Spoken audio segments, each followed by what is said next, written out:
Hello दोस्तों, स्वागत है आप सभी का एसएससी सीजीएल की इस क्लास में। आज की इस क्लास में हम प्रैक्टिस सेट नंबर 1 को करेंगे सीजीएल के, और इसमें हम सारे इंपॉर्टेंट क्वेश्चंस को देखेंगे।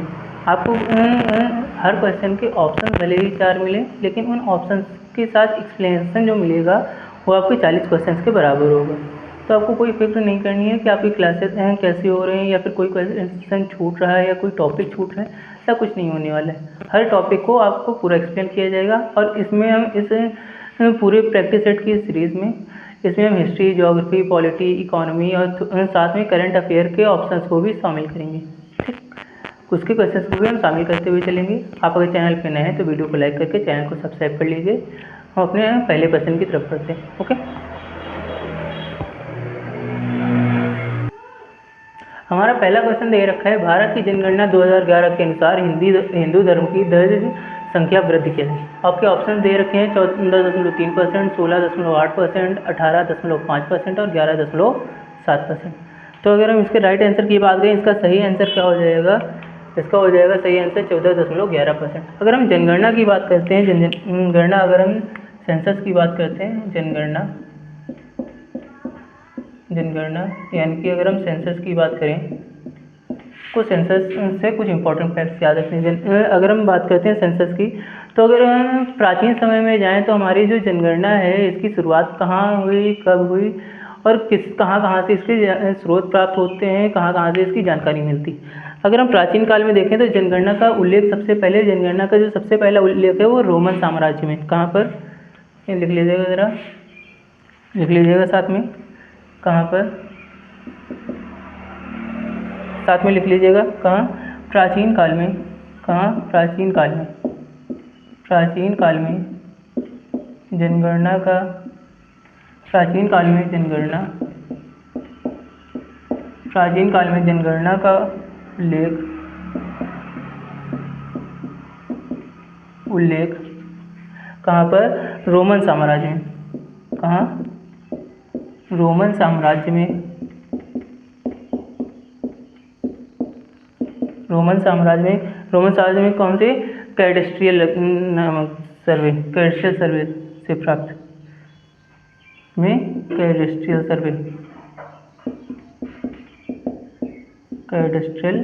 सर्वे से प्राप्त। ओके, किससे? कैडेस्ट्रियल सर्वे से प्राप्त हुआ। अभी आपको अच्छे से याद रखना है। दूसरी अगर बात करें, इसके बाद हम जब थोड़ा सा आगे बढ़ते हैं, मुगल काल में आते हैं, तो मुगल काल में अब्बुल फजल ने अकबर के समय आईन अकबरी जो लिखी थी उसमें भी जनगणना का उल्लेख मिलता है, उसमें भी जनगणना का वर्णन मिलता है। तो लिख लीजिएगा मुगल काल में। कब? मुगल काल में। मुगल काल में अब्बुल फजल द्वारा रचित, अब्बुल फजल द्वारा रचित, अब्बुल फजल के द्वारा लिखी गई, रचित कौन सी? अब्बुल फजल ने कौन सी लिखी थी? अब्बुल फजल ने कौन सी पुस्तक लिखी थी? अब्बुल फजल ने लिखी थी आईने अकबरी। कौन सी? आईने अकबरी द्वारा रचित आईने अकबरी। आईने अकबरी कौन सी? आईने अकबरी में भी जनगणना का उल्लेख मिलता है, वर्णन मिलता है। आईने अकबरी में जनगणना का उल्लेख मिलता है। ओके, ये भी आपको याद रखना है। तो चैनल पे नए हैं तो वीडियो को लाइक करके चैनल को सब्सक्राइब जरूर कर लीजिएगा, ताकि भी हमें मोटिवेशन मिलता रहे और हम आपके लिए अच्छे से अच्छा कंटेंट लेकर आ सकें। इसके अलावा अगर हम बात करते हैं तो आपको जो ये पूछा गया है 2011 की जनगणना, इसको याद रखिएगा। 2011 की जो ये जनगणना हुई है स्वतंत्र भारत की कौन सी? 7वीं जनगणना थी। और अगर ऐसे देखें, जो हमारी 1872 से शुरुआत हो गई थी, और नियमित जनगणना जो 1881 से शुरुआत हुई, अगर हम ऐसे देखते हैं तो 15वीं जनगणना। कौन सी? 15वीं। आप कह सकते हैं क्या ये 15वीं 15th जनगणना है? जनगणना और 7वें स्वतंत्र भारत की, स्वतंत्र भारत यानी कि 1947 में स्वतंत्र हुआ था, उसके बाद की ये 7वीं जनगणना है। स्वतंत्र भारत की 7वीं जनगणना। ओके, कौन सी? ये जो 2011 की जनगणना हुई है, ये देखा जाए ऐसे अगर देखें तो 15वीं जनगणना है, और स्वतंत्र भारत की अगर देखें तो ये 7वीं जनगणना है। ये भी आपको याद रखना, ठीक। आगे बढ़ते हैं, ज़रा आगे बढ़ते हैं। अब हुआ क्या, जब ये हमारा मुगल काल में अबुल फजल ने आईन अकबरी में जनगणना का उल्लेख किया था, उसके बाद थोड़ा सा समय आगे बढ़ते हैं तो 1824 में जेम्स प्रिंसेप को भी देखेंगे।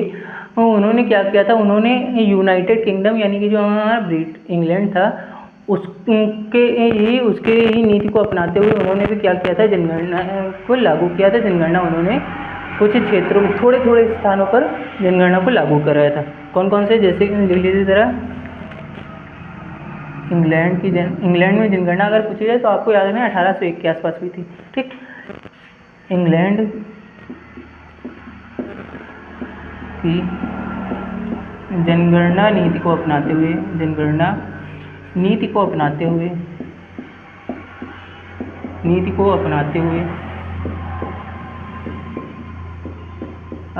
किसने? James Prinsep. ये कौन थे? ये वो व्यक्ति थे जिन्होंने सबसे पहले अशोक के लिखे हुए अभिलेखों को पढ़ने में सफलता हासिल की थी, ठीक। अब किसने? जेम्स प्रिंसेप ने। किसने? जेम्स प्रिंसेप ने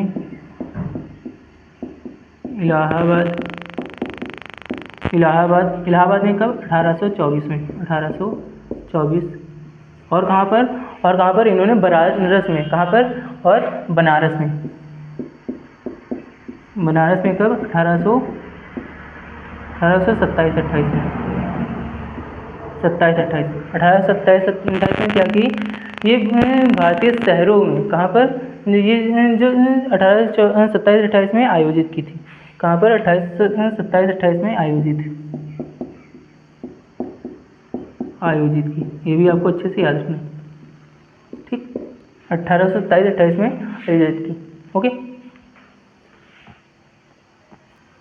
कब आयोजित की थी? 1827-28 में आयोजित की थी। और अगर किसी भारतीय शहर में पूछ दिया जाए, किसी भारतीय शहर की पहली जनगणना कब हुई, तो किसी पहली भारतीय शहर की जो पूर्व जनगणना थी वो किसने की? हेनरी विल्सन ने की। हेनरी विल्सन ने। लिख लीजिएगा ज़रा एक पॉइंट और यहाँ से। क्या? किसी भारतीय शहर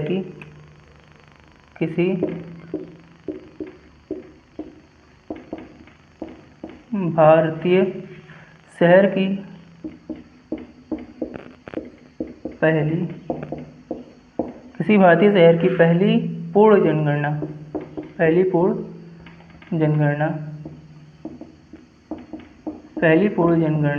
कब? पहली पूर्ण जनगणना किसने की? Henry Walter. किसके द्वारा? हेनरी वॉल्टर द्वारा। कब की गई? 1883 में। कब? कहाँ की? ढाका में। कहाँ पर? ढाका यानी कि जो कि वर्तमान में बांग्लादेश में है, वहाँ पर कराई गई थी, ठीक। इसके अलावा अब हम थोड़ा सा विश्व की तरफ चलते हैं। इसको नोट डाउन कर लिया हो, आगे बढ़ते हैं। इसको ज़रा रफ कर लेते हैं, ठीक। क्लियर करते हैं, आगे बढ़ते हैं फिर। अब देखिए ज़रा, अब अगर जनगणना की बात करें तो जनगणना में आपको और कौन कौन से पॉइंट्स याद रखने हैं, और कौन से आपको पॉइंट्स याद रखने हैं? तो जनगणना यानी कि सेंसस। अब इस जनगणना अगर पूछ दीजिए आपसे विश्व में सबसे पहले जनगणना कहाँ हुई, तो 1749 में। कहाँ पर? सबसे पहले विश्व में जनगणना सबसे पहले कहाँ हुई? स्वीडन में हुई। कहाँ पर? स्वीडन में। और ये स्वीडन में जो हुई थी वो कोई दशकीय जनगणना नहीं थी, वो कोई नियमित जनगणना नहीं थी, वो एक अनियमित जनगणना थी। अगर नियमित जनगणना की हम बात करेंगे तो 1790 में कहाँ होती है? USA अमेरिका में होती है, ओके।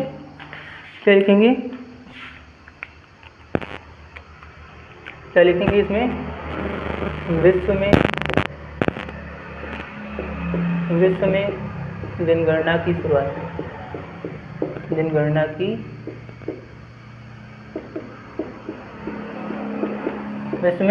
शुरुआत कहाँ हुई? सबसे पहले 1749 में। 49 में कहाँ पे हुई? स्वीडन में। कहाँ पर? स्वीडन में हुई।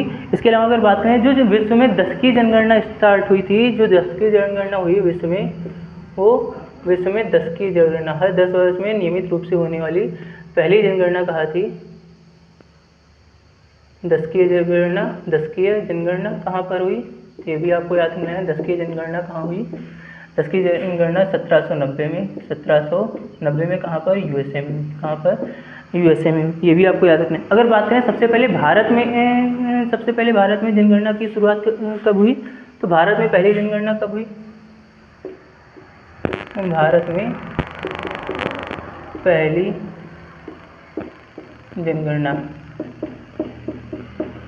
में पहली जनगणना आधिकारिक रूप से कब हुई? वो हुई आपकी 1872 में। किसके?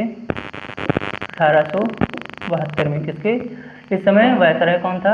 1857 के क्रांति के बारे में आपने पढ़ा होगा, और उसके बाद जो आते हैं भारत में गवर्नर जनरल नहीं वायसराय चलने लगते हैं। तो 1872 में इसके मेयो के समय। इसके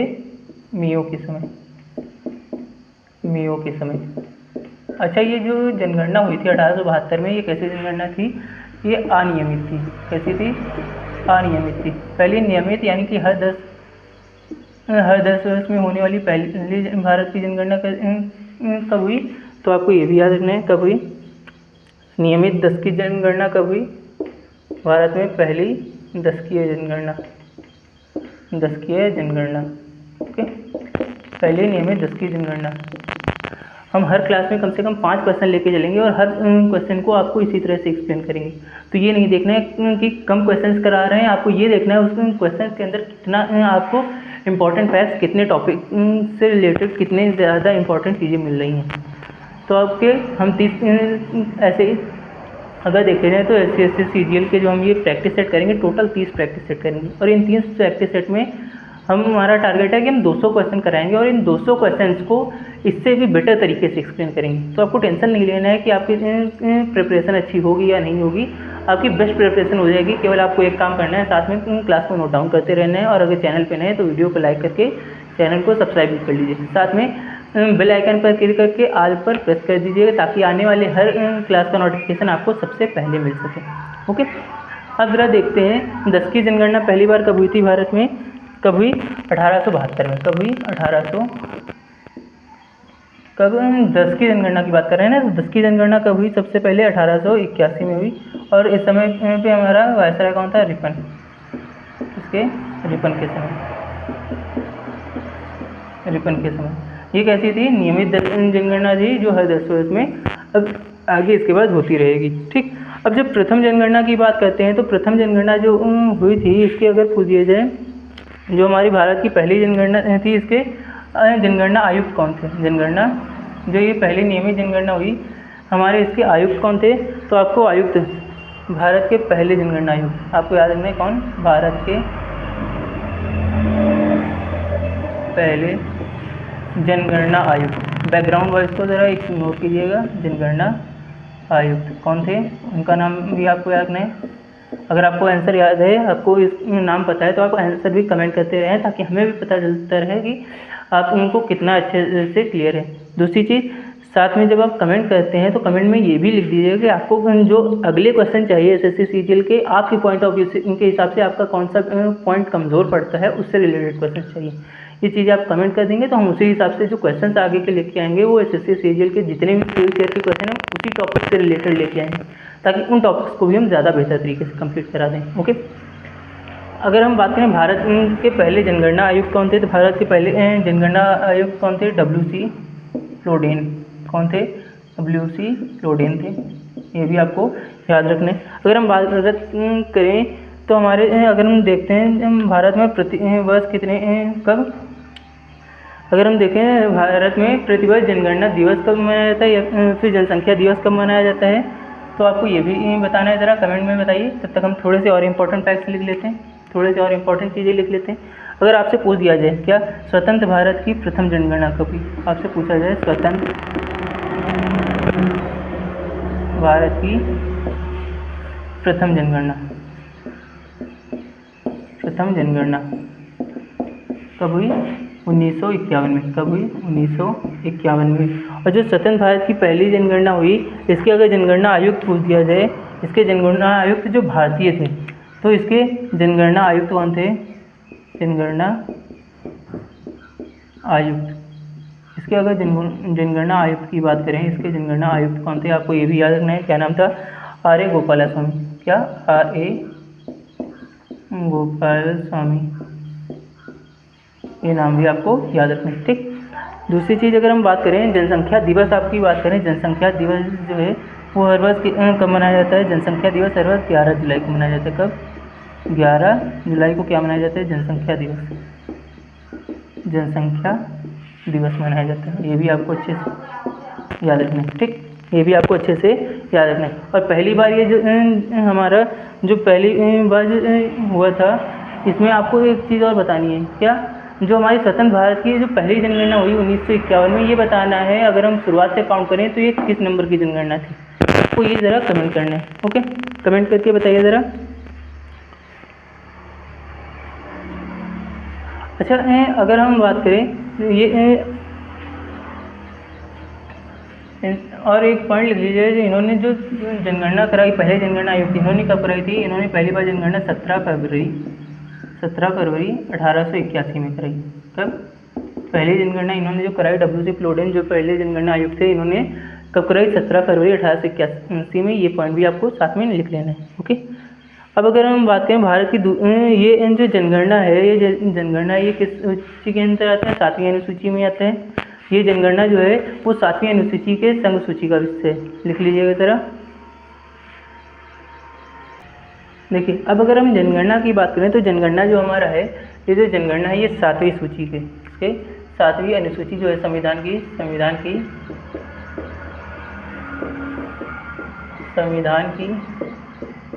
7वीं अनुसूची, कौन सी? 7वीं अनुसूची के संघ सूची का विषय,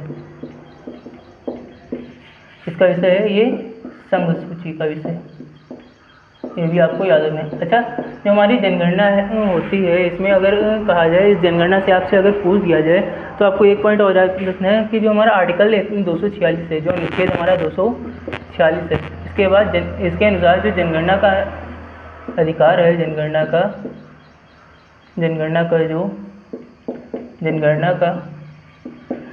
का आपसे अगर पूछ दिया जाए, जो हमारा इस आर्टिकल के अनुसार जनगणना का अधिकार जो है, जनगणना का दायित्व जो है, दायित्व किसका है? केंद्र सरकार का। दायित्व किसका है? केंद्र सरकार का, केंद्र सरकार का। ओके, केंद्र सरकार का, ये भी आपको याद रखना है। दायित्व किसका है? केंद्र सरकार का है। दूसरी चीज़ अगर हम बात करें, इसके बाद दूसरी जनगणना कब होती है? दूसरी जनगणना आपको याद है, पहली जनगणना कब हुई?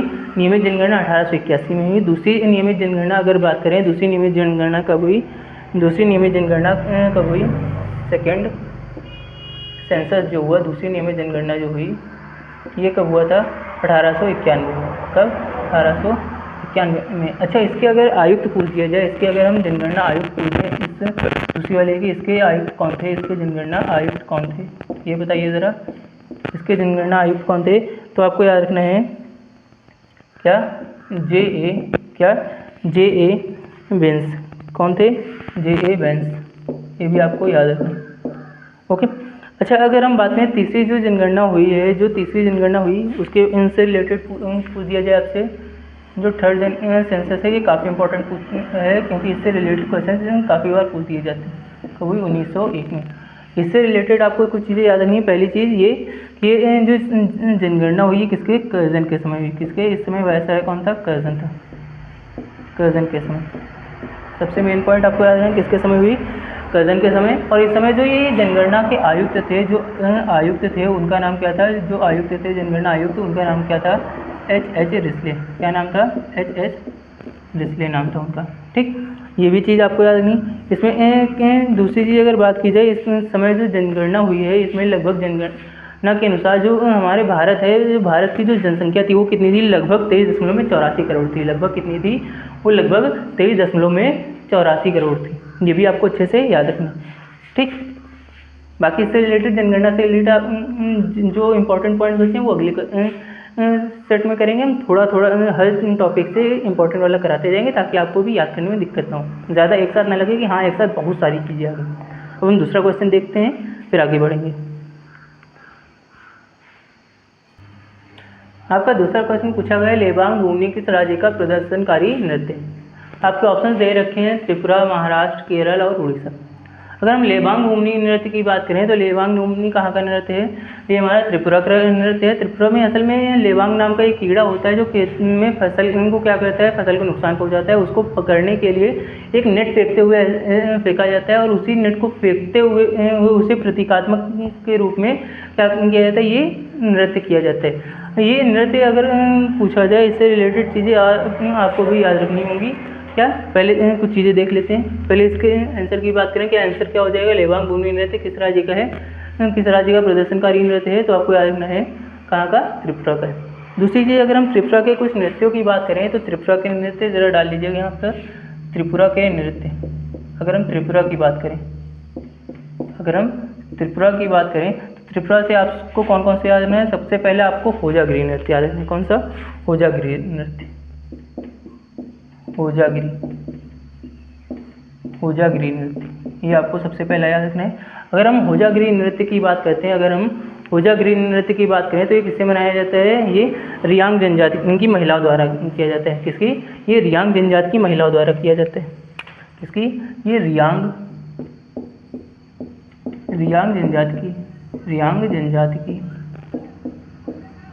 जनजाति की महिलाओं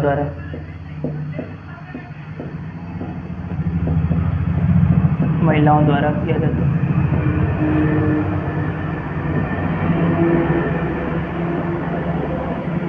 इसकी रियांग जनजाति की महिलाओं के द्वारा किया जाता है। दूसरी चीज़ अगर बात करें तो इसमें क्या कहते हैं, इसमें जो नर्तकियाँ होती हैं, जो ये महिलाएं करती हैं, वो क्या कहती हैं, इसमें जितनी भी नर्तकियाँ होती हैं, वो अपने क्या करती हैं, अपने सिर पर कोई बोतल या मटका रख लेती हैं और हाथ में कोई दीपक वगैरह ले लेती हैं और दोनों का संतुलन बनाते हुए इस नृत्य को करती हैं। क्या इसमें याद रखनी है, नर्तकियाँ सिर पर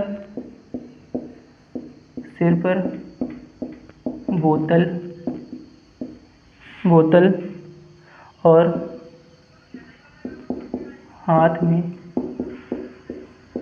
क्या, दीपक या दिया कह सकते हैं आप, दीपक रखकर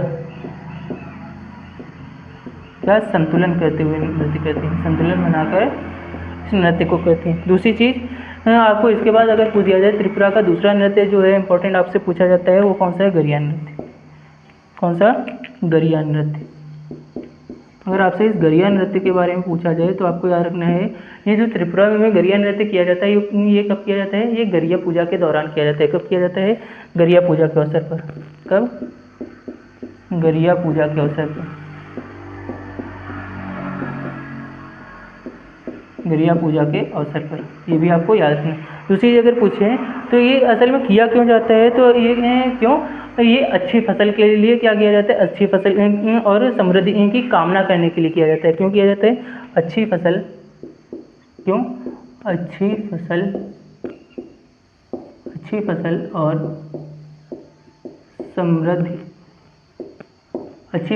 समृद्धि की कामना के लिए। कुछ कट तो नहीं रहा है, बता दीजिएगा। अगर कहीं पे समझ में ना आ रहा हो तो बता दीजिएगा, कमेंट करके बता दीजिएगा, तो अगली क्लास में आपको उससे बेस्ट मिलेगा।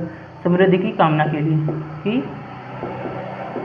लिए, ये भी आपको याद रखना है।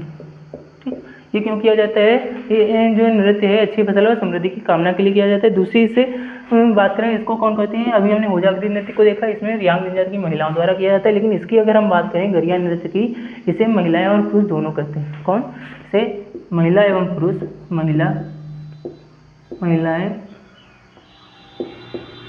और पुरुष दोनों करते हैं। इसे महिलाएं और पुरुष दोनों करते हैं, ये भी आपको याद रखना है। ठीक, ये भी आपको याद रखना है अच्छे से, महिलाएं और पुरुष दोनों इस नृत्य को करते हैं। अब अगर हम बात करते हैं इसके बाद, अगर हम इसके बाद बात करें तो इसके बाद आपको और यहीं त्रिपुरा से और भी नृत्य याद रखनी है। जैसे कि आपसे पूछ दिया जाए, इसके अलावा आपसे अगर पूछ दिया जाए कौन सा, मामिता नृत्य। कौन सा, मामिता नृत्य, ये भी कहाँ का है, ये नृत्य भी कहाँ है, ये त्रिपुरा का ही नृत्य है। ये भी कई बार एग्जाम में पूछा जाता है, कई बार एग्जाम में पूछा जाता है। तो मामिता नृत्य इनसे रिलेटेड आपको याद नहीं है, ये कब किया जाता है, ये फसल कटाई के बाद किया जाता है। कब किया जाता है, फसल कटाई के बाद किया जाता है, फसल कटाई के बाद किया जाता है। दूसरी चीज़ अगर हम बात करें, ये किसका प्रतीक है, ये खुशी और उत्सव का प्रतीक है। किसका, खुशी और उत्सव का प्रतीक, ठीक, खुशी और उत्सव का प्रतीक है। ये भी आपको अच्छे से याद रखना है। अगर इसके अलावा और बात करें और कौन सा त्रिपुरा से पूछा जाता है, त्रिपुरा से, ये भी याद रखिएगा, ये भी त्रिपुरा के ही हैं। त्रिपुरा से और कौन सा नृत्य पूछा जाता है, त्रिपुरा से और आपका हाई हाक नृत्य पूछा जाता है। कौन सा, हाई हाक नृत्य, हाई हाक नृत्य। आपको साथ में नोट डाउन करते रहना है, ओके। हाई हाक नृत्य भी पूछा जाता है।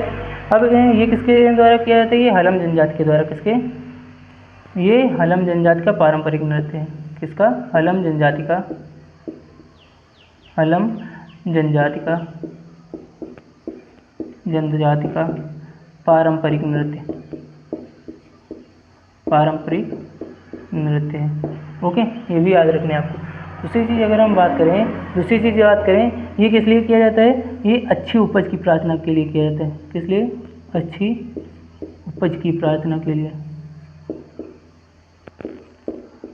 अच्छी उपज की प्रार्थना के लिए,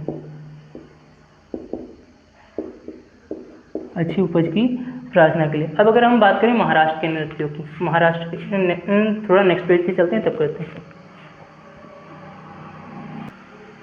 देखिए, अब अगर हम महाराष्ट्र के नृत्यों की बात करें तो डाल लीजिएगा महाराष्ट्र में, अगर हम महाराष्ट्र की बात करें, महाराष्ट्र के कौन कौन से नृत्य, तो महाराष्ट्र से सबसे पहले आपको याद रखना है कौन सा, लावड़ी। कौन सा, लावड़ी नृत्य। अगर हम महाराष्ट्र में लावड़ी नृत्य की बात करें तो ये महाराष्ट्र का सबसे प्रसिद्ध नृत्य है। ये क्या है, सबसे प्रसिद्ध नृत्य, सबसे प्रसिद्ध, महाराष्ट्र का सबसे प्रसिद्ध नृत्य है। दूसरी चीज़ अगर बात करें, इसमें क्या किया जाता है, इसमें महाराष्ट्र का जो सबसे प्रसिद्ध नृत्य, जो लावड़ी नृत्य है, ये ढोलक की ताल पर प्रस्तुत किया जाता है। क्या आपको याद है, आपसे क्वेश्चन पूछा जा सकता है पेपर में कि महाराष्ट्र का वह कौन सा नृत्य है जो ढोलक की ताल पर प्रस्तुत किया जाता है, तो आपको याद रखना है कौन सा, लावड़ी नृत्य। कौन सा, लावड़ी नृत्य। तो याद रखना है इसको, ये कब, ढोलक की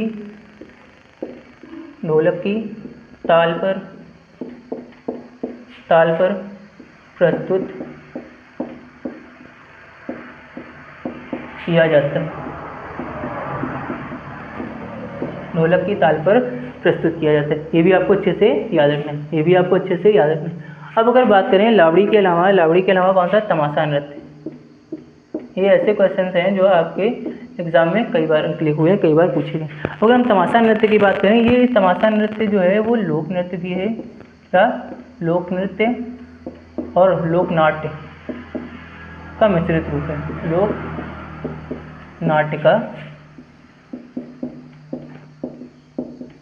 मिश्रित रूप, ओके। ये भी आपको याद रखना है, ये क्या है, लोक नृत्य लोकनाट्य का मिश्रित रूप है। और ये क्या है, ये का पारंपरिक भी कह सकते हैं आप, क्या, पारंपरिक नृत्य है। दूसरी चीज़ अब अगर हम बात करें,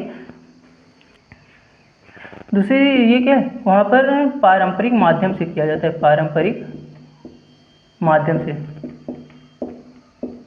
ये चीज़ आपको याद नहीं। अगर हम बात करें इसके अलावा और कौन सा पूछा जाता है महाराष्ट्र से पूछा जाता है आपका कोली नृत्य। कौन सा, कोली नृत्य। कौन सा, कोली नृत्य पूछा जाता है। अब अगर कोली नृत्य की बात करें तो कोली नृत्य याद रखना है, ये कोली का मतलब क्या है, कोली का मतलब होता है मछुआरा। ये कोली नृत्य जो है वो कोली समुदाय द्वारा किया जाता है। कोली का मतलब क्या है, कभी कभी आपको पेपर में मछुआरा समुदाय भी लिखा मिल सकता है। क्या, मछुआरा, किसके, मछुआरा समुदाय द्वारा, किसके, मछुआरा समुदाय द्वारा, ठीक। किसके, कोली नृत्य जो है वो कोली समुदाय यानी कि मछुआरा समुदाय के द्वारा किया जाता है। इसके अलावा अगर हम बात करते हैं महाराष्ट्र का, कौन सा, महाराष्ट्र का एक और इम्पोर्टेंट नृत्य आपका आ जाता है फुगड़ी नृत्य। फुगड़ी नृत्य। अब अगर हम फुगड़ी नृत्य की बात करते हैं, अगर हम फुगड़ी नृत्य की बात करें तो किसके द्वारा किया जाता है, महिलाओं या पुरुषों के द्वारा, कमेंट कीजिए जरा। ये अगर हम फुगड़ी नृत्य की बात करें, फुगड़ी नृत्य महिलाओं के द्वारा किया जाता है। किसके द्वारा किया जाता है, महिलाओं द्वारा, महिलाओं द्वारा। याद रहेगा किसके द्वारा किया जाता है, महिलाओं के द्वारा किया जाता है। और क्यों कब किया जाता है, मुख्य रूप से गणेश उत्सव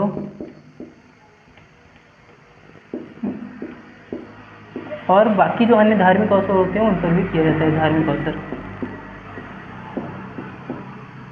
का प्रदर्शन कब किया जाता है, गणेश उत्सव पर और अन्य धार्मिक अवसरों पर। ठीक, अन्य धार्मिक अवसरों पर।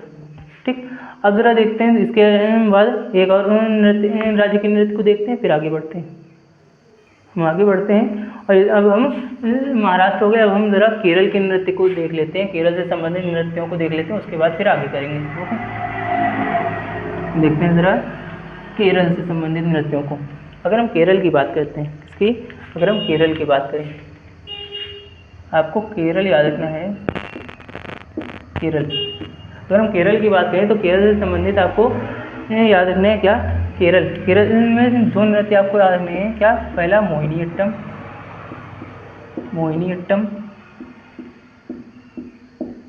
और कथकली। ये क्या है शास्त्रीय नृत्य। ये क्या है, शास्त्रीय नृत्य। जरा एक बार शास्त्रीय नृत्यों की संख्या कमेंट कीजिए कितनी है। अगर हम बात कीजिए भारत के शास्त्रीय नृत्य कुल कितने हैं, वो कमेंट करके बताइए ज़रा कितने हैं और किन किन राज्यों के, कमेंट कर दीजिएगा ज़रा, देखते हैं आपका कितना तैयार है। अगर हम बात करें मोहिनीअट्टम और कथकली की, ये दोनों ही क्या है, शास्त्रीय नृत्य हैं। अब आपको यहाँ से याद रखना है, जो ये हमारा मोहिनीअट्टम है, जो ये मोहिनीअट्टम है, ये किसके द्वारा किया जाता है, ये महिलाओं द्वारा किया जाता है। किसके, महिलाओं द्वारा।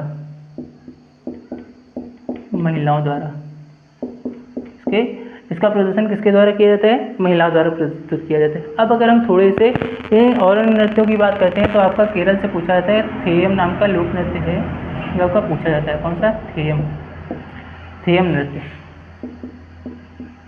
अगर हम थेयम नृत्य की बात करें तो थेयम नृत्य आपसे पूछा जाता है, इसमें क्या ये एक अनुष्ठानिक नृत्य है, क्या है, एक अनुष्ठानिक नृत्य है, क्या है, अनुष्ठानिक नृत्य है। ये भी आपको याद रखना है, अनुष्ठानिक नृत्य। दूसरी चीज़ आपको पूछा जाए, इसमें क्या की जाती है, इसमें देवताओं और वीरों की पूजा की जाती है। किसकी, देवताओं और वीरों की पूजा। इसमें क्या की जाती है, देवताओं और वीरों की पूजा की जाती है। इसके अलावा अगर हम बात करें केरल के एक और पुलिकली नृत्य, कौन सा, पुलिकली नृत्य। अब जो हमारा ये पुलिकली नृत्य है, इससे संबंधित याद रखिएगा, इसको क्या कहा जाता है, इसको टाइगर डांस भी कहा जाता है। क्या कहा जाता है, इसको टाइगर डांस भी कहा जाता है। ये भी आपको अच्छे से याद रखना है, इसको क्या कहा जाता है, इसको टाइगर डांस भी कहा जाता है। इसके अलावा अगर बात करें तो क्या पूछा है,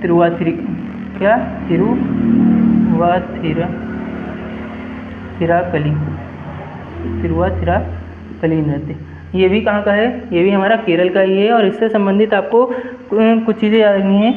ये पहला तो पारंपरिक नृत्य, ये क्या है, पारंपरिक नृत्य, पहली चीज़ याद रखनी है, पारंपरिक नृत्य। दूसरा, इसको महिलाओं द्वारा किया जाता है। किसके, महिलाओं के द्वारा किया जाता है।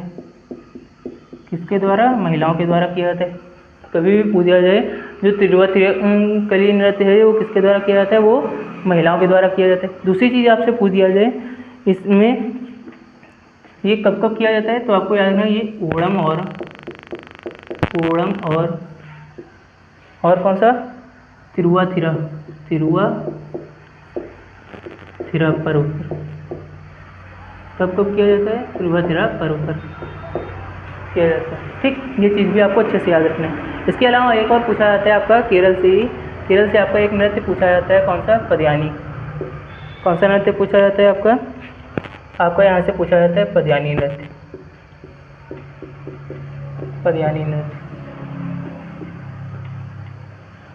पदयानी नृत्य जो ये पूछा जाता है, इससे रिलेटेड चीज़ें आपको याद रखनी है। क्या, पदयानी नृत्य जो है ये क्या देवी मंदिरों में किया जाता है। कहाँ पर किया जाता है, देवी मंदिरों में किया जाता है।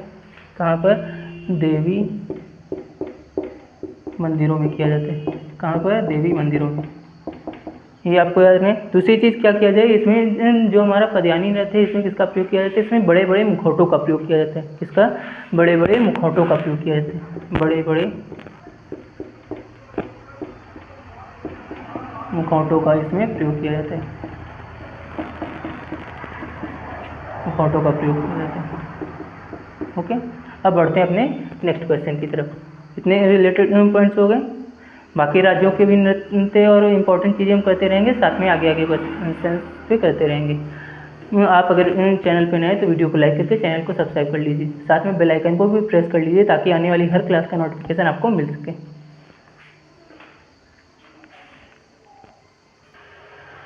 आपका नेक्स्ट क्वेश्चन पूछा गया है, गुप्त वंश का संस्थापक कौन था? ऑप्शन दिए हैं चंद्रगुप्त प्रथम, स्कंदगुप्त, श्रीगुप्त या फिर समुद्रगुप्त। अब देखिए जरा, अगर हम जब गुप्त वंश की बात करते हैं, किसकी, जब हम गुप्ता डायनेस्टी की बात करते हैं तो यहाँ से याद रखिएगा गुप्त वंश।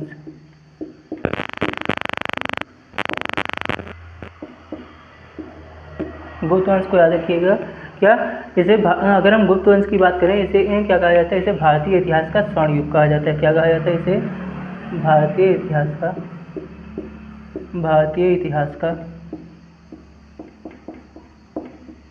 क्या कहा जाता है? स्वर्ण युग कहा जाता है। ये चीज़ आपको याद होनी चाहिए, ये चीज़ आपको पता होनी चाहिए। दूसरी बात करें, अगर हम इसके संस्थापक की बात करते हैं, इसके संस्थापक की बात करें तो संस्थापक कौन था? इसका गुप्त वंश का जो संस्थापक था वो कौन था? गुप्त वंश का संस्थापक कौन था? श्रीगुप्त। कौन था? श्रीगुप्त। श्रीगुप्त की अगर हम शासनकाल की बात करें तो कब से कब तक था? 240 से 280 तक। 240 से 280 ईस्वी तक। ठीक, 240 से 280 ईस्वी तक थे। गुप्त वंश का मैं टाइम पीरियड जरा सेंड कीजिए कमेंट में, कमेंट कीजिए जरा। गुप्ता जो डायनेस्टी थी इसका टाइम पीरियड कब से कब तक था, सेंड कीजिए जरा। बाकी हम रिलेटेड पॉइंट्स इससे बताते हैं। अगर हम बात करते हैं श्रीगुप्त की, अगर हम श्रीगुप्त की बात करते हैं तो इन्होंने उपाधि कौन सी धारण की, ज़रा बताइए। इन्होंने कौन सी उपाधि धारण की? और जो हमारा जो ये गुप्त वंश है इसकी राजधानी क्या थी? इसकी राजधानी क्या थी बताइए ज़रा। अगर हम इनकी बात करें तो हमारा जो गुप्त वंश में श्रीगुप्त ने कौन सी उपाधि धारण की थी? महाराजा की उपाधि धारण की। कौन सी? महाराजा की उपाधि धारण की। दूसरी अगर हम राजधानी की बात करें तो गुप्त वंश की राजधानी कौन सी थी? पाटलिपुत्र। कौन सी थी? पाटलिपुत्र। कौन सी? पाटलिपुत्र। अगर हम बात करें गुप्त वंश, पहले तो श्रीगुप्त आ गए 240 ईस्वी से 280 ईस्वी तक। अब गुप्त वंश के बाद इनके पुत्र आ जाते हैं, उनका नाम क्या है? घटोत्कच। कौन आ जाएगा? घटोत्कच। कौन आ जाता है? घटोत्कच। और ये कब से कब तक थे? 280 से कब तक? 319 ईस्वी तक। कब तक? 319 ईस्वी तक। इसके बाद कौन आ जाता है? इसके बाद कौन आ जाएगा? इसके बाद आ जाते हैं चंद्रगुप्त प्रथम। कौन? चंद्रगुप्त प्रथम। अगर चंद्रगुप्त प्रथम की बात करें, ये कब से कब तक थे? ये 319 ईस्वी से कब तक थे? 335 ईस्वी तक। कब तक थे? 319 ईस्वी से 335 ईस्वी तक। अब जरा देखिए, अगर हम बात करें घटोत्कच की, पहले श्रीगुप्त को देखा, ये 240 से 280 ईस्वी तक थे। इन्होंने कौन सी उपाधि धारण की? महाराजा की उपाधि, और राजधानी क्या थी इनकी? पाटलिपुत्र थी। अगर हम घटोत्कच की बात करते हैं तो इन्होंने भी महाराजा की उपाधि धारण की। कौन सी उपाधि? इनकी उपाधि कौन सी धारण की थी इन्होंने भी महाराजा की उपाधि धारण की थी। महाराजा की उपाधि। दूसरी चीज़ अगर हम बात करें, जो हमारे चंद्रगुप्त प्रथम हैं, इन्होंने कौन सी उपाधि धारण की? इन्होंने कौन सी उपाधि धारण की, ये बताइए ज़रा। दूसरी चीज़, इनसे उपाधि कौन सी धारण की? इन्होंने महाराजा धीराज की उपाधि धारण की। कौन सी? महाराजा धीराज। कौन सी? महाराजा धीराज की उपाधि धारण की। अगर पूछ दिया जाए कि इनकी जो चंद्रगुप्त प्रथम जो थे, इनकी पत्नी का नाम क्या था? इनकी पत्नी का नाम कुमार देवी था। क्या था? कुमार देवी। और ये किस वंश से थी? ये लिच्छवी वंश से थी। किस वंश से थी? लिच्छवी वंश। ओके, ये भी आपको अच्छे से याद रखना है। ये किस वंश से थी? लिच्छवी वंश से। दूसरी चीज़ अगर बात की जाए, जो इन्होंने ये विवाह का कारण क्या था? ये जो चंद्रगुप्त प्रथम थे, इन्होंने कुमार देवी से विवाह क्यों किया था? तो आपसे अगर पूछ दिया जाए, ये चीज़ याद रखिएगा, ये चीज़ आपको याद रखनी है। जो ये चंद्रगुप्त प्रथम थे, इन्होंने विवाह क्यों किया था? विवाह का कारण अगर आपसे पूछ दिया जाए तो डाल लीजिएगा ज़रा विवाह का कारण। इन्होंने विवाह क्यों किया था, इसका कारण डाल लीजिएगा, विवाह का कारण। इनको विवाह के क्या क्या फायदे मिले, ये बहुत इंपॉर्टेंट चीज़ है। आप इनसे ऑप्शन क्वेश्चन पूछा जा सकता है पेपर में कि वह कौन सा शासक था, वह कौन सा शासक था जिसने मगध क्षेत्र पर अपना प्रभाव मजबूत करने के लिए विवाह किया था। गुप्त वंश का वह कौन सा शासक था जिसने मगध क्षेत्र पर अपने प्रभाव को और अधिक सुदृढ़ और अधिक मजबूत करने के लिए कुमार देवी से विवाह किया था। ऐसे भी पूछा जा सकता है, ऐसे भी पूछा जा सकता है, आपसे किसी भी तरह से क्वेश्चन पूछा जा सकता है, तो आपको याद होना चाहिए। तो विवाह का कारण क्या था, विवाह का कारण क्या थी, अपनी राजनीतिक शक्ति को बढ़ाना या फिर राजनीतिक प्रतिष्ठा, राजनीतिक शक्ति और प्रतिष्ठा को बढ़ाना, दो कारण थे। दूसरा मगध पर अपने प्रभाव को मजबूत करना, प्रभाव को मजबूत करना, ठीक, ये भी याद रखना है, मगध पर प्रभाव को मजबूत करना, यही दो कारण थे जिसके वजह से इन्होंने विवाह किया था। अब अगर पूछ दिया जाए, इसके अलावा अगर पूछ दिया जाए क्या इन्होंने 319-20 में, क्या इन्हीं के समय पे, ये चंद्रगुप्त प्रथम चल रहे हैं ना, इन्हीं के समय पर 319 से 20 ईस्वी में, क्या 319-20 में इसकी शुरुआत होती है गुप्त संवत, इसकी गुप्त संवत की शुरू होता है, गुप्त संवत शुरू हुआ, ये भी आपको याद रखना है, ये भी आपको याद रखना है। दूसरी चीज़ अगर बात करें, ये जो हमारे चंद्रगुप्त प्रथम है, चंद्रगुप्त प्रथम जो है, इनको गुप्त वंश का वास्तविक संस्थापक माना जाता है। इन्हें क्या किया जाता है, इन्हें वास्तविक संस्थापक माना जाता है, इन्हें वास्तविक संस्थापक माना जाता है, वास्तविक संस्थापक माना जाता है, ओके।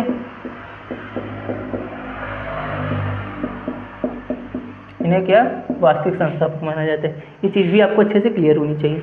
अब अगर हम बात करते हैं गुप्त वंश के बाद कौन आता है, तो गुप्त वंश के बाद आते हैं समुद्रगुप्त। गुप्त वंश में चंद्रगुप्त प्रथम के बाद कौन आ जाएगा, चंद्रगुप्त प्रथम 319 से 335 ईस्वी तक थे, इनके बाद आते हैं समुद्रगुप्त। कौन आ जाता है, समुद्रगुप्त।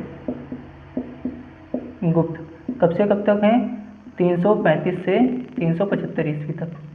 कब से कब तक, 35 से 375 ईस्वी तक। अब समुद्रगुप्त से याद रखिएगा, इन्हें क्या भारत का नेपोलियन कहा जाता है, क्या कहा जाता है, भारत का नेपोलियन कहा जाता है, भारत का क्या कहा जाता है, नेपोलियन कहा जाता है। दूसरी चीज़ आपको याद रखनी है, कि इन्होंने कौन सी उपाधि धारण की थी, इन्होंने उपाधि कविराज की धारण की।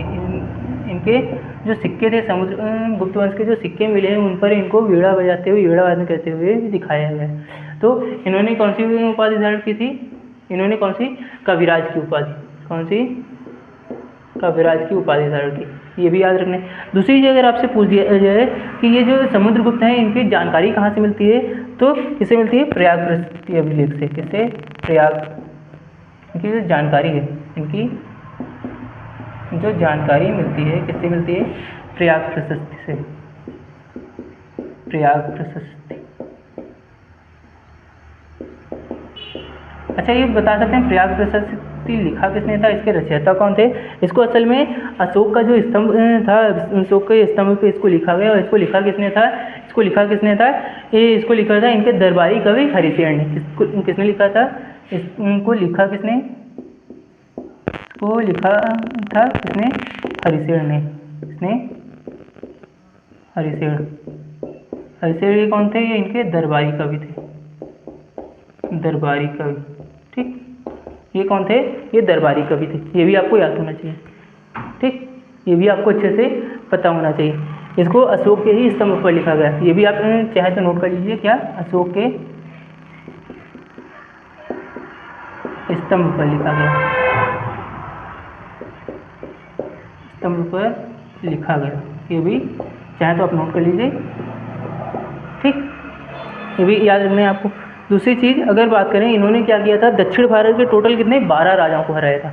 समुद्रगुप्त को भारत का नेपोलियन क्यों कहा जाता है, अगर हम पढ़ रहे हैं तो ये क्या, ये पराजित नहीं हुए, इन्होंने क्या किया है, दक्षिण भारत के 12 राजाओं को हराया था। कितने, इन्होंने दक्षिण भारत के 12 राजाओं को हराया, 12 राजाओं को हराया था। ये भी आपको याद है, इन्होंने क्या किया था, इन्होंने दक्षिण भारत के कितने, टोटल 12 राजाओं को हराया था। और आपको याद रखना है, लेकिन इन्होंने क्या किया, इन्होंने हरा दिया, इन्हें हराया, और हराने के बाद क्या कर दिया, इन्हें करदाता बनाकर इनको इनके राज्य भी वापस कर दिए। मतलब इनसे कर वसूलते रहे, इनको इनके राज्य वापस कर दिए कि शासन तुम करो, हमें हर महीने या हर वर्ष के हिसाब से क्या करना है, इनको कर देते रहना है। ठीक, अब इन समुद्रगुप्त को जब पढ़ते हैं तो समुद्रगुप्त के बाद आगे देख लीजिए कौन आता है, इसका स्क्रीनशॉट ले लीजिए, फिर आगे बढ़ते हैं, साथ में नोट डाउन करते रहिएगा।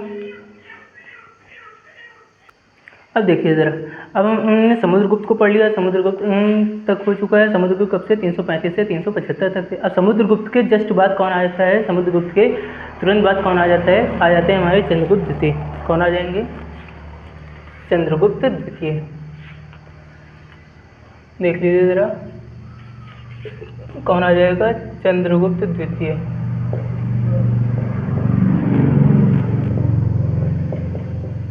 कौन आ जाता है, चंद्रगुप्त द्वितीय आ जाते हैं। अब चंद्रगुप्त सेकंड से आपको कुछ इंपॉर्टेंट फैक्ट्स याद रखना है। चंद्रगुप्त द्वितीय, अच्छा इनका शासनकाल कब तक था, तो इनका शासनकाल याद रखें कब से कब तक था, 375 से 375 से कब तक था, बताइए ज़रा। 375 से का शासनकाल 415 ईस्वी तक था। कब तक, 415 ईस्वी तक। कब तक, 415 ईस्वी तक। अगर आपको लग रहा है कि ज़्यादा स्लो पढ़ा रहे हैं तो वीडियो को 1.5x या फिर 2x पर लगा के देख लीजिए, लेकिन पूरी वीडियो को कवर ज़रूर कर लीजिएगा और सारे पॉइंट्स से कॉपी में नोट डाउन कर लीजिएगा। क्योंकि जब आप लिखते हैं तो जितना पढ़ने से आपको तैयार होता है उससे 3 गुना ज़्यादा आपको लिखने से प्रैक्टिस हो जाती है और आपको वो चीज़ें याद भी रहती हैं। आप उनको भूलते नहीं, आप उसको केवल रिविज़न कर लेते हैं, आपको चीज़ें अच्छे से याद रहती हैं। ठीक, अब अगर हम बात करते हैं चंद्रगुप्त द्वितीय की, चंद्रगुप्त द्वितीय की अगर इनकी बात करें तो इनसे सबसे मेन पॉइंट से याद रखने हैं क्या, इन्होंने जो उपाधि धारण की वो आपको याद रखनी।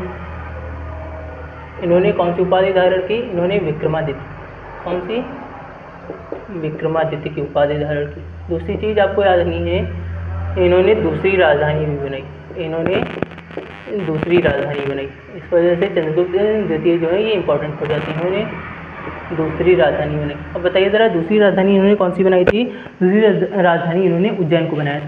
किसको, उज्जैन को बनाया था, दूसरी राजधानी उज्जैन को बनाया। दूसरी राजधानी इन्होंने उज्जैन को बनाया। और इसके अलावा इन्होंने क्या किया था, इन्होंने शक शासकों को भी हराया था। इन्होंने किसको, पश्चिमी भारत के, इन्होंने पश्चिमी भारत के शक शासकों को हराया, शक शासकों को हराया। ये पॉइंट भी आपको याद रखना है। दूसरी चीज़ अगर आपसे पूछ दिया जाए, जो फाहियान को पढ़ते हैं, फाहियान को हम पढ़ते हैं, फाहियान का आगमन इन्हीं के समय पे हुआ। इन्हीं के समय पे क्या हुआ, फाहियान का भारत आगमन हुआ। फाहियान का भारत आगमन, इन्हीं के समय पे क्या हुआ, फाहियान का भारत आगमन। आप अगर चैनल पे नए हैं तो वीडियो को लाइक करके चैनल को सब्सक्राइब जरूर कर लीजिएगा, ताकि हमें भी मोटिवेशन मिलता रहे आपके लिए और भी चीज़ें इकट्ठा करने का, आपके लिए बेहतर से बेहतर कंटेंट लाने का। तो वीडियो को लाइक करके चैनल को सब्सक्राइब जरूर कर लीजिएगा। ओके, अब जरा देखें, फाहियान का भारत में आगमन इन्हीं के समय हुआ। अगर इनके पूछा जाए वो कौन सा गुप्त वंश का शासक है जिसके शासनकाल में, जिसके दरबार में नवरत्न रहते थे, वो चंद्रगुप्त द्वितीय हैं। नवरत्न हम अकबर के समय में भी पढ़ते हैं, लेकिन गुप्त वंश में अगर पूछा जाए तो किसके, चंद्रगुप्त द्वितीय के समय पर। इनके दरबार में क्या थे, इनके दरबार में नवरत्न थे। दरबार में क्या थे, दरबार में नवरत्न, इनके दरबार में कौन थे, नवरत्न थे। ये पॉइंट भी आपको याद रखना है। इनके दरबार में जो नवरत्न थे, उनमें रत्नों में सबसे ज़्यादा किसको पूछा जाता है, सबसे ज़्यादा पूछा जाता है कालिदास को। सबसे ज़्यादा किसको पूछा जाता है, सबसे ज़्यादा पूछा जाता है कालिदास को। किसको? कालिदास को। किसको? कालिदास को। और कालिदास से संबंधित रचनाएं पूछी जाती हैं, कुछ रचनाएं पूछी जाती हैं। वो रचनाएं कौन कौन सी हैं? अभिज्ञान शाकुंतलम। कौन कौन सी? अभिज्ञान शाकुंतलम। शाकुंतलम कौन सी? अभिज्ञान शाकुंतलम पूछी जाती है। और कौन सी पूछी जाती है? मेघदूत पूछी जाती है। कौन सी पूछी जाती है? मेघदूत पूछी जाती है। मेघदूत पूछी जाती है। और कौन कौन सी पूछी जाती है? रघुवंश पूछी जाती है। कौन सी? रघुवंश पूछी जाती है इनसे संबंधित। ठीक। इसके अलावा अगर बात की जाए इनकी जो पुत्री थी प्रभावती, इनकी पुत्री का नाम पूछ दिया जाए तो पुत्री का नाम क्या था? प्रभावती। और जो ये प्रभावती थी, इनका विवाह किससे हुआ था? इनका विवाह किससे हुआ था? विवाह हुआ था रुद्रसेन द्वितीय से। किससे हुआ था? रुद्रसेन सेकंड से। ठीक, रुद्रसेन द्वितीय से। ये किस वंश के थे? ये वाकाटक वंश के थे। ये किस वंश के थे? वाकाटक वंश। ठीक, ये चीज़ भी याद रखना है। इसके बाद कौन आ जाता है? जब चंद्रगुप्त द्वितीय हो जाते हैं तो चंद्रगुप्त द्वितीय के बाद कौन आता है? चंद्रगुप्त द्वितीय के बाद आते हैं कुमारगुप्त। कौन आ जाते हैं? कुमारगुप्त आ जाते हैं। इनके बाद कौन आएगा? इनके बाद आ जाते हैं कुमारगुप्त। कौन आ जाते हैं? कुमारगुप्त। इनके बाद कुमारगुप्त प्रथम आ जाते हैं। और ये कब से कब तक रहते हैं? कुमारगुप्त प्रथम 415 से 455 ईस्वी तक। कब तक? 415 से 455 ईस्वी तक कौन रहता है? कुमारगुप्त रहते हैं। अब कुमारगुप्त प्रथम की अगर बात की जाए तो इन्होंने कौन सी उपाधि धारण की? इन्होंने महेंद्रादित्य की उपाधि धारण की। कौन सी उपाधि? इन्होंने कौन सी उपाधि धारण की? इन्होंने उपाधि धारण की महेंद्रादित्य की। महेंद्रादित्य। आपको एक चीज़ याद नहीं, गुप्त वंश में हम जितने भी शासकों को पढ़ेंगे, हर शासक ने कोई ना कोई उपाधि धारण की। हर शासक ने कोई ना कोई उपाधि जरूर धारण की। तो इन्होंने कौन सी धारण की उपाधि? महेंद्रादित्य। दूसरी चीज़ अगर बात की जाए, नालंदा विश्वविद्यालय को पढ़ते हैं तो इन्होंने क्या किया? नालंदा विश्वविद्यालय की भी स्थापना की। नालंदा विश्वविद्यालय। ठीक, नालंदा विश्वविद्यालय पूछा जाए किसने बनवाया? तो कुमारगुप्त विश्वविद्यालय। बौद्ध धर्म का केंद्र कह सकते हैं आप। यहाँ पे बौद्ध धर्म से संबंधित शिक्षाएं दी जाती थी। ठीक, इसके अलावा अगर आपसे पूछा जाए इनके हमने पढ़ा, जैसे कि हमने पढ़ा कि समुद्रगुप्त ने अश्वमेध यज्ञ कराया था। उस यज्ञ के दौरान इन्होंने इनको जो सिक्के जारी किए थे उस पर इनको वीणा बजाते हुए दर्शाया गया। लेकिन अगर हम बात करें कुमारगुप्त ने जो सिक्के चलाए, कुमारगुप्त ने अपने जो सिक्के जारी किए उन सिक्कों पर क्या मिलता है? उस सिक्कों पर गरुड़ का चिन्ह मिलता है। क्या मिलता है? इनके सिक्कों पर क्या? सिक्कों पर क्या मिलता है? सिक्कों पर, इनके सिक्कों पर ज़्यादातर जितने सिक्के हैं इनके ज़्यादातर सिक्कों पर क्या? गरुड़ का चिन्ह। सिक्कों पर क्या? गरुड़ का चिन्ह मिलता है। इसका गरुड़ का चिन्ह मिलता है। ठीक, गरुड़ का चिन्ह मिलता है। ये भी आपको याद रखना है। ठीक, इतना हो गया। अब आपको अंतिम शासक कौन है? इसके बाद कौन आ जाता है? स्कंदगुप्त आ जाते हैं। कौन आ जाते हैं? इसके बाद आ जाते हैं स्कंदगुप्त। और स्कंदगुप्त से रिलेटेड कुछ ज़्यादा पॉइंट है नहीं, आपको इनका केवल शासनकाल याद रखना है, बस इतना काफ़ी है। कौन आ जाता है? स्कंदगुप्त। स्कंदगुप्त का केवल आप शासनकाल याद रखिए, कब से कब तक था? 455 से 67 ईस्वी तक। ठीक, ये आपको याद रखना है।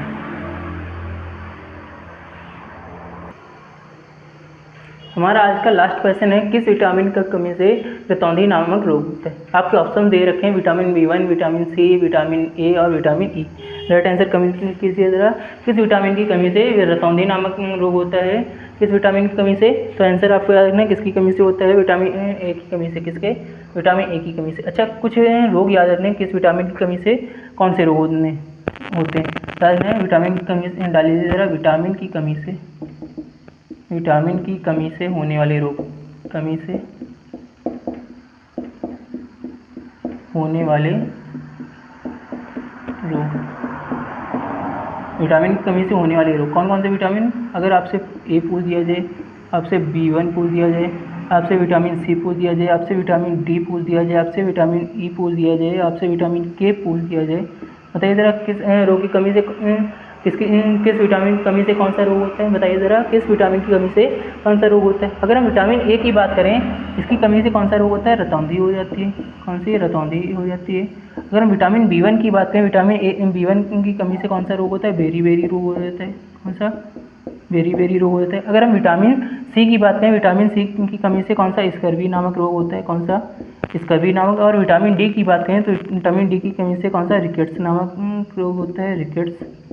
इसके अलावा विटामिन ई की कमी से कौन सी, प्रजनन की समस्या आ जाती है। ये मुख्यतः महिलाओं में होता है, प्रजनन की समस्या, जिसको आमतौर पर बांझपन कहा जाता है, ठीक। और विटामिन के की कमी से इसमें रक्त का थक्का न बनना, रक्त का थक्का न बनना, ठीक, थक्का न बनना, ये हो जाता है। अच्छा, कुछ बताइए ज़रा, कुछ पूछे जाते हैं हर्मेटोलॉजी किससे संबंधित कुछ वन लाइनर क्वेश्चन पूछे जाते हैं। बताइए ज़रा, हर्मेटोलॉजी क्या है। हर्मेटोलॉजी का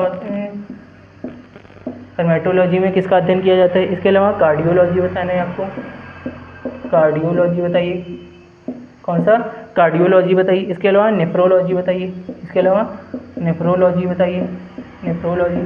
इसके अलावा आपको बताना है डर्मेटोलॉजी बताइए, इसके अलावा डर्मेटोलॉजी बताइए, डर्मेटोलॉजी और न्यूरोलॉजी बताइए ज़रा, इसमें किसका अध्ययन किया जाता है, इसमें किसका अध्ययन किया जाता है, बताइए ज़रा।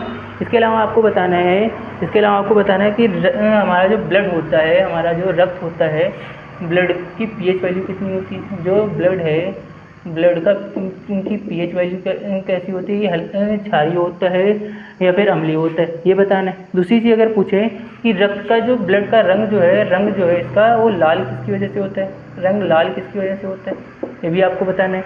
इसके अलावा बताइए ज़रा, रक्त का जो तरल भाग होता है, इसका जो रक्त का जो तरल भाग होता है, इसका जो तरल भाग, वो क्या होता है, वो उसको क्या कहते हैं, वो क्या होता है। इसके इतनी चीज़ें आपको बतानी है। ज़रा देखिए, अब सबको एक एक कहते हुए चलते हैं। अगर हम बात करें हर्मेटोलॉजी की, हर्मेटोलॉजी में क्या होता है, इसमें रक्त का अध्ययन किया जाता है। किसका अध्ययन, इसमें रक्त का अध्ययन, ठीक। अगर हम बात करें कार्डियोलॉजी की, इसमें किसका अध्ययन किया जाता है, इसमें हृदय का, हार्ट का, दिल का अध्ययन किया जाता है, हृदय का अध्ययन, इसका हृदय का अध्ययन।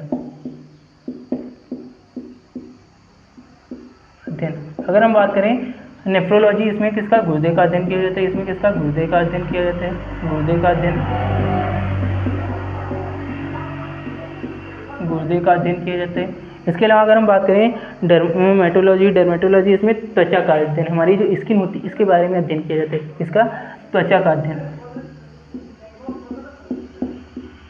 त्वचा, स्टडी ऑफ स्किन, त्वचा का अध्ययन। इसके अलावा जो हमारा न्यूरोलॉजी है, इसमें किसका, मस्तिष्क का अध्ययन, इसका मस्तिष्क का अध्ययन,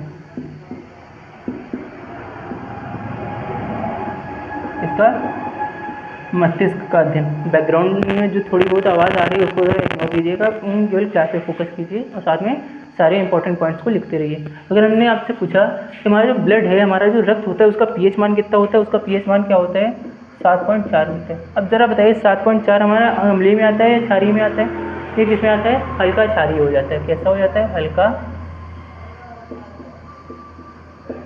क्षारीय होता है, हल्का क्या हो जाता है, क्षारीय हो जाता है। अच्छा, जो हमारा रक्त होता है, हमारा जो ब्लड होता है, हमारा जो खून होता है, उसका रंग लाल किसकी वजह से होता है, उसका रंग लाल किसकी वजह से होता है, हीमोग्लोबिन के कारण, किसके, हीमोग्लोबिन के कारण। और हमारा जो इसका तरल भाग होता है, उसको क्या कहते हैं, उसको प्लाज्मा कहा जाता है, उसको प्लाज्मा कहा जाता है। अच्छा, हम जब ब्लड से रिलेटेड चीज़ें पढ़ते हैं, उसमें हमारी पूछी जाती है आरबीसी और रेड बीसी। आरबीसी यानी कि रेड ब्लड सेल्स और डब्ल्यूबीसी यानी कि वाइट ब्लड सेल्स के बारे में पूछा जाता है। अब बताइए ज़रा, आरबीसी का टाइम पीरियड, लाइफ टाइम, उसका जीवन काल कितना होता है। आरबीसी जो हमारी होती है, आरबीसी का जीवन काल कितना होता है। अगर आपसे पूछ दिया जाए कि आरबीसी जो है, आरबीसी का जीवन काल, इसका सब लोग आरबीसी का जो फुल फॉर्म है वो कमेंट कीजिए ज़रा, आरबीसी का फुल फॉर्म कमेंट कीजिए। आरबीसी का जीवन काल, अगर हम बात करें आरबीसी का जीवन काल कितना होता है, जीवन काल कितना होता है 120 दिन। कितना हो जाता है 120 दिन। अगर हम आरबीसी की बात करें कि आरबीसी का निर्माण कहाँ होता है, वो बनती कहाँ है, कहाँ पर बनती है आरबीसी का निर्माण कहाँ होता है, बोन मैरो में। कहाँ इसका जो निर्माण होता है कहाँ बनती है, इसका निर्माण कहाँ होता है, इसका निर्माण होता है बोन मैरो। कहाँ पर, बोन मैरो में, जिसको हम क्या कहते हैं, इसको कहा जाता है अस्थि मज्जा। क्या कहते हैं, अस्थि मज्जा। ठीक, ये चीज़ भी याद रखें। अच्छा, आरबीसी का कब्रिस्तान किसको कहा जाता है, आरबीसी का कब्रिस्तान किसको कहा जाता है, इसका कब्रिस्तान किसको कहा जाता है, कब्रिस्तान, आरबीसी का कब्रिस्तान आपसे पूछ दिया जाए किसको कहा जाता है, प्लीहा को कहा जाता है। किसको कहते हैं, प्लीहा यानी कि स्प्लीन को कहते हैं। प्लीहा यानी कि किसको, स्प्लीन को कहते हैं। इसको स्प्लीन को कहते हैं। ये भी आपको याद रखना, ये पॉइंट भी आपको, सारे पॉइंट्स आपको याद रखने, ये सारे पॉइंट्स आपको याद होने चाहिए। अच्छा, इसके अलावा आपसे अगर पूछ दिया जाए, आरबीसी का तो हो गया जीवन काल 120 दिन होता है, अगर आपसे पूछ दिया जाए डब्ल्यूबीसी का जीवन काल कितना होता है, वाइट ब्लड सेल्स जो होती हैं उसका जीवन काल कितना होता है, डब्ल्यूबीसी का जीवन काल आपसे अगर पूछ दिया जाए, डब्ल्यूबीसी जो है वाइट ब्लड सेल्स जो होती है इसका जीवन काल कितना होता है, इसका जीवन काल कितना होता है 7 से 10 दिन। कितना होता है, 7 से 10 दिन। कितना होता है, 7 से 10 दिन होता है। दूसरी चीज़ आपको याद रखना है, क्या, हमारे जो रक्त का जो होता है, रक्त का लगभग कितना % भाग, लगभग 55% भाग क्या होता है, प्लाज्मा होता है। प्लाज्मा को है ना, इसके जो तरल भाग को प्लाज्मा कहते हैं, रक्त का जो हमारा भाग होता है लगभग 55% भाग क्या होता है, प्लाज्मा होता है। ठीक, ये इतना हो गया, आज के लिए इतना ही। बाकी प्रैक्टिस सेट नंबर 2 में जब करेंगे तो और भी रिलेटेड चीज़ें करेंगे। तब तक के लिए वीडियो को लाइक करके चैनल को सब्सक्राइब कर लीजिए, साथ में अपने दोस्तों के साथ भी शेयर कीजिए और उनसे चैनल को सब्सक्राइब करिए, ताकि हमें भी आपके लिए अच्छे से अच्छा कंटेंट लाने के लिए मोटिवेशन मिलता रहे। धन्यवाद।